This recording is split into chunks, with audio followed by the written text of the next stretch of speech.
Praise the Lord. It's part of our journey, right?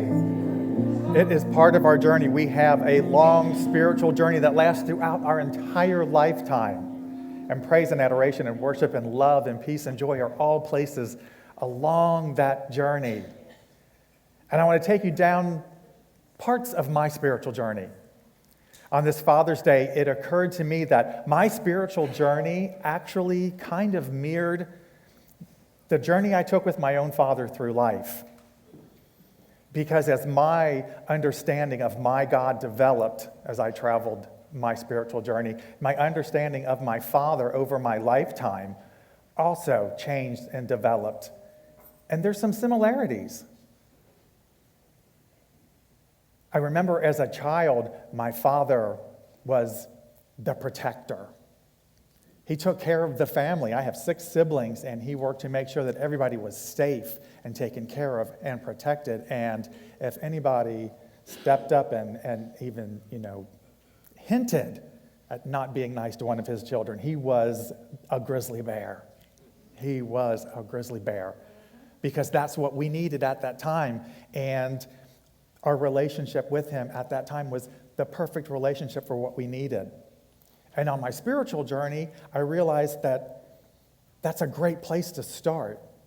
It's the place that I was raised in Catholicism, to see God the Father as that fatherly figure, as that protector, that provider, that person you went to when you were in need or needed help or support or whatever. And a lot of the prayers were those, oh God, please.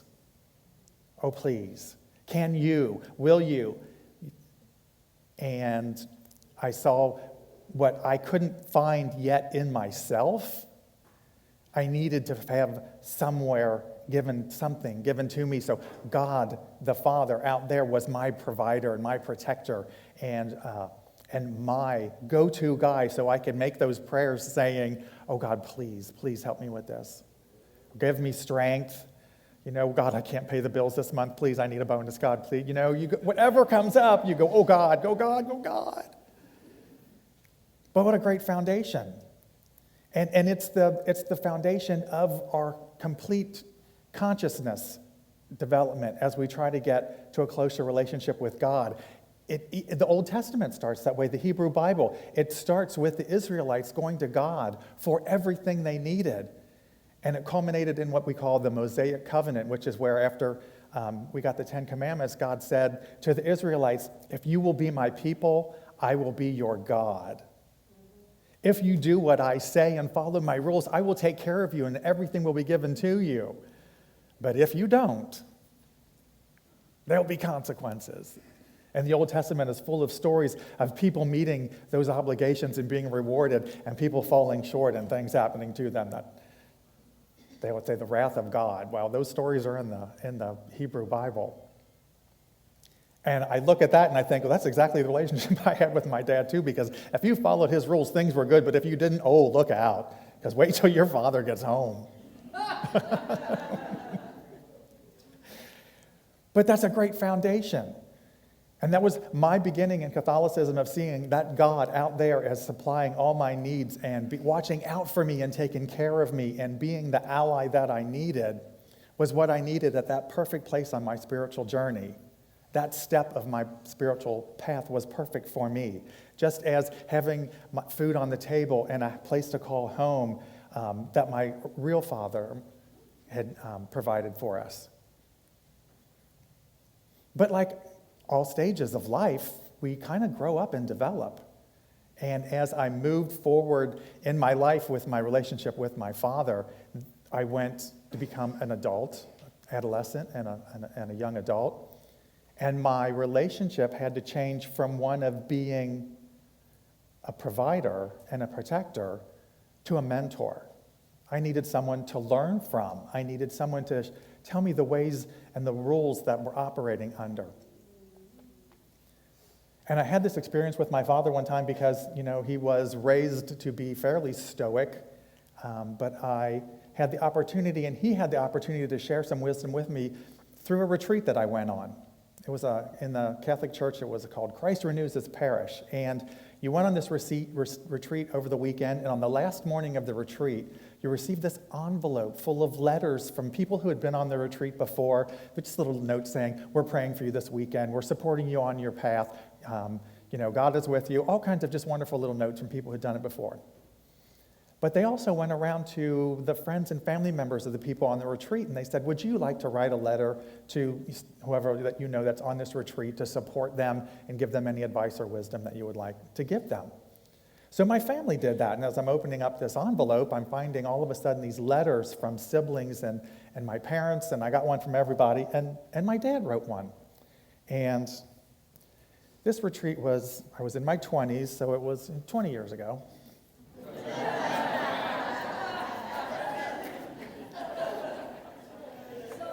Counting by twos. But this is the letter I got. And I found it when I was wanting to do this talk on Father's Day. And this was what he sent me. And there's a lot of stuff in here about our relationship. It starts off actually because my relationship with my dad was not the same as my siblings, because he was a college football player. So he was a college football coach then, later. All my older brothers were athletes, and while they were all out there, getting the tar kicked out of them, I was reading National Geographic. So, we were coming at life from a different standpoint. We had different viewpoints, and so there was a lot of tension between us. But, he mentioned that in the letter. He makes his relationship to me, a little bit clearer, and then he talks about what it's like to be a man. And here's his take on mentoring. A man is someone who works to make the best of his talents because he knows they are God-given. He is a person who puts all his responsibilities before his pleasures in performing his duties. He realizes that no task is either too large or too small when it is performed for his loved ones. He is a leader, he is a tyrant, or he is a follower. He is whatever it takes to accomplish his God-given mission. And when I read this, it was one of those aha moments, because I was like, now it all makes sense. Now I understand what rules I'm operating under. Now I understand the dynamics of the family that I'm living in, because this is what's most important to him and what he's been taught as universal truths for our family. So I was able to readjust how I was a part of that and implement my family structure into my life, because I had a better understanding of the rules we were operating under.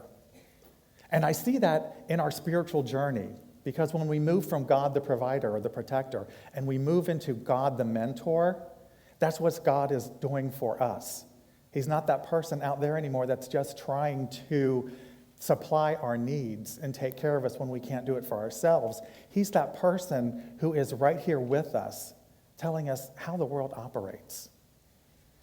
Because he's saying we're a spiritual being, living in a spiritual world, governed by spiritual rules. And when you start to understand those rules, you get that aha moment. That's the world I'm living in. This is how things operate. Now it's starting to make sense. Now I'm not banging my head against everything I want to accomplish because I've been living under the wrong set of rules. I have clarity, like my father had given me about our household. You find clarity about what it's like to live and operate in the world, and you start seeing God as a teacher and a mentor and someone who's walking the journey with you to advance you on your spiritual path. And for the last 20 years, and especially the last couple years in ministerial school, I kind of see myself in that role a lot. And what I've learned on Sunday services is I'm having that mentor relationship with God. I'm starting to learn the divine principles and the divine laws and the spiritual truths that Myrtle and Charles Fillmore found, our co-founders, years ago. And it's like, this is how the world works. This is how you operate. This is the playing field that we're in. And if you do that, life is easier. There's a proverb right in the beginning of Proverbs that I want to share with you, because it talks about all this, because what I'm saying is not new. This was written thousands of years ago. But the very first chapter of Proverbs, in verse 8 and 9, it says, Hear, my child, your father's instruction, and do not reject your mother's teaching, for they are a fair garland for your head and pendants for your neck. Hear, my child, your father's instruction, and do not reject your mother's teaching. And your father, of course, is God, the divine, your higher power. Whatever name you have, whatever understanding you have for it, hear what he is, she is, it is telling you. Those universal laws and principles and teachings, learn them, pay attention, and don't forget that mother side, that love, peace, and compassion part of you, and the teachings that come with it, which are, how do I operate in this material world? I'm a spiritual being, I'm following spiritual principles, having a spiritual experiences, but I'm in a physical world. So if you can take those spiritual truths and principles that my God has been teaching me, but I can remember to apply them and live them in the world from love and compassion and peace, then that's the reward.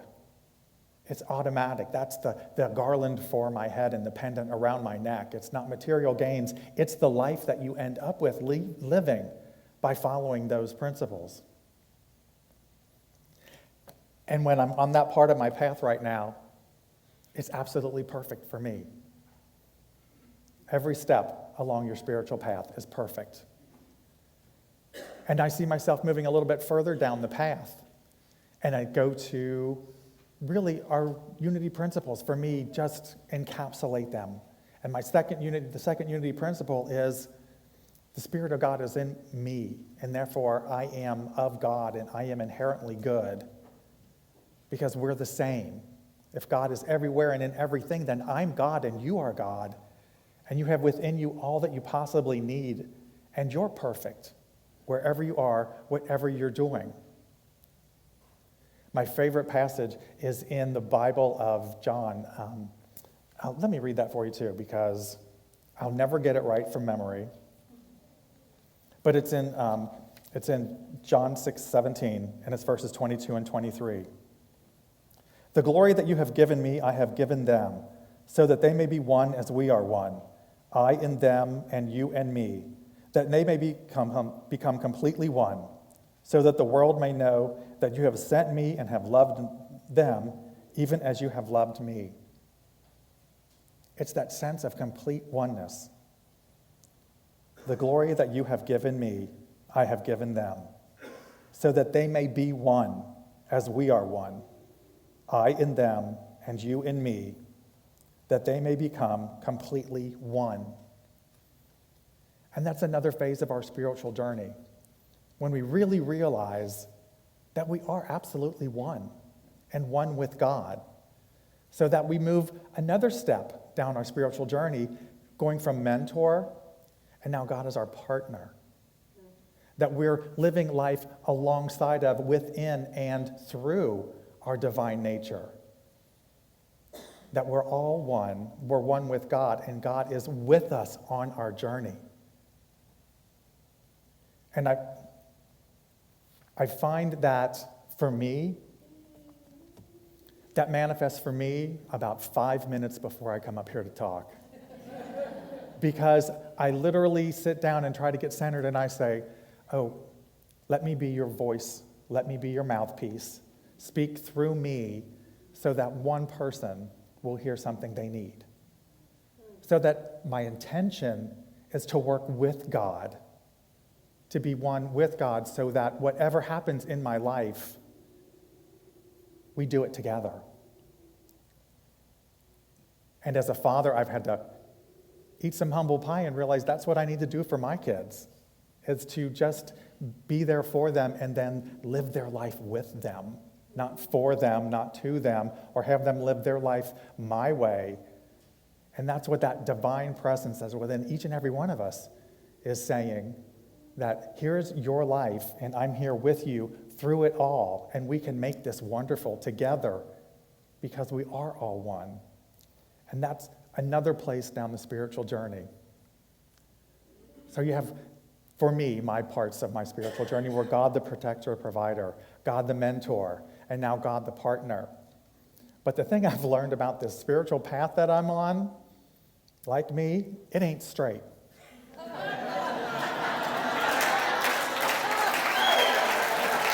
It just curves around, loops around, and sometimes I'm right back at the beginning of the path and I'm starting all over. But that's where I need to be, because that is my perfect place at that perfect time. Wherever you are on that perfect path, I know. It is where you need to be. And I learned this from my grandmother when I was in grade school. I didn't know what was happening at the time, but now I look back and I go, oh, this is exactly what she needed to do, because she had had God in her life her whole life. And when she was in her 60s, my grandfather came home one day, and apparently she had fallen down a flight of steps. She did not know she had fallen down a flight of steps, and she wasn't even aware that she was hurt. And she was diagnosed with a brain tumor that they said was benign, but it was pressing on her brain and causing all kinds of problems. And my grandmother also was the person who gave me the gift of chocolate. I am a chocoholic, and it's directly related to her, I'm sure of it. Raise your hand if you're a chocoholic. Hi, my name is Don. I'm a chocoholic. Well, my grandmother, although she was very spiritual and had had God in her life her whole life, at that point in time, she needed to circle all the way back around to God, provider and protector. She went back to her starting point and she said, God, please get me through this. She couldn't find it within herself to find the strength and the security that she needed. So she said, God, I'll make a deal with you. If you get me through this surgery and everything comes out okay and everything's fine, I'll give up chocolate for a year. And she did. And she came out of the surgery absolutely fine. She didn't have any repercussions from it, no side effects from the surgery. It was a complete success. And there was a calendar countdown till her first piece of chocolate that we all knew about. We did. And we all celebrated 1 year later when Grandma had that first piece of chocolate, because she was keeping up her end of the deal, because God had done what she needed God to do for her in her hour of need. That was her perfect spot on her perfect path, was to circle back around to the beginning. So that's what every step of your spiritual path is. Every step you take is perfect for you, where you are, when you are, and how you are in that moment. That whatever you do and whatever you need and however you call God, whether it's that person out there I need something from, or that person beside me I need to teach me, or that person that's walking my life with me as part of me, that is perfect right where you are at that moment. And you can, like me, sometimes in the same day, hit all those points on that path. Yes. Whatever you need, whenever you need it, is perfect for you. So celebrate your journey. Celebrate where you are. Celebrate your understanding of the divine in your life, and use it as you need it, when you need it, in the form you need it, and you'll have the perfect help in the perfect moment.